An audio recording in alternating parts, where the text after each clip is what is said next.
ایصال ثواب کے حوالے سے جو ہے اکثر سوال کیا جاتا ہے کہ ایصال ثواب جو ہے وہ کس طریقے سے کیا جائے.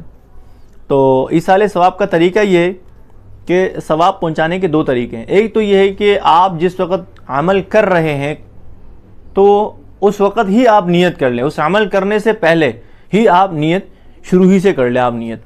اور وہ عمل کرنے کے بعد جو ہے یعنی اس عمل کرنے سے پہلے جب آپ نیت کریں گے, وہ نیت میں کیا کہیں گے آپ کہ میں فلاں شخص کی طرف سے نائب ہو کر عمل کرتا ہوں اور اے اللہ اس عمل کا ثواب فلاں شخص کو پہنچا دے.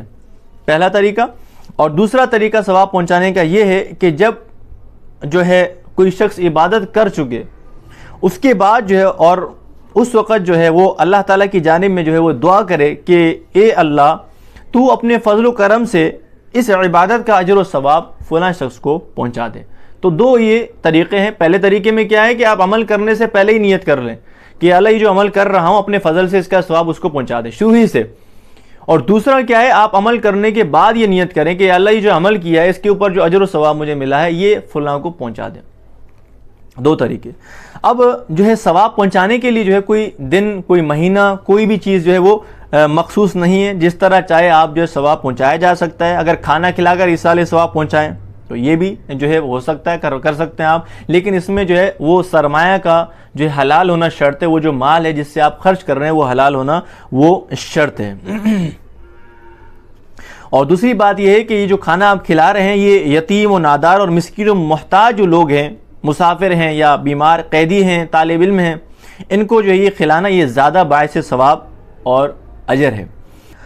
باقی یہ جو اہل بدعت نے جو ہے ایصال ثواب کے جو من گھڑت طریقے اختیار کر لیے ہیں, مثلا جو تیجا ہے, 10واں ہیں, 40واں وغیرہ جو ہے کرتے ہیں اور یہ عقیدہ رکھتے ہیں کہ جو روح ہے جو ہے ان اوقات میں اپنے گھر آتی ہے, یہ سب باتیں جو ہے یہ بے اصل ہیں اور ایصال ثواب کے لیے کوئی شرط جو ہے وہ نہیں ہے. جس کی توفیق ہو جو ہے کھانا کھلا کر ہو, قرآن مبارک جو ہے وہ جو ہے پڑھوا کر ہو, جب چاہے اپنے مردوں یا زندوں کو ان کا ثواب پہنچایا جا سکتا ہے. اور خدا کے ہاں تو نیت اور اس کی پاکیزگی کو دیکھا جاتا ہے, بشرطے کہ جو ایصال ثواب کیا جا رہا ہے وہ اعمال نفل کے درجے میں ہو. وہ جو اعمال آپ کر رہے ہیں وہ نفل کے درجے میں ہوں اور فرض و واجب و نذر میں ایصال ثواب کی نیت کرنا یہ جائز نہیں ہے. اور قرض لے کر ایصال ثواب کرنا یہ بھی عمل درست نہیں ہے. تو یہ چند ایک باتیں تھی جو میں نے آپ کے سامنے رکھی اور اللہ سے دعا کرتے ہیں اللہ پاک ہمیں ان تمام باتوں پر عمل کرنے کی توفیق عطا فرمائے.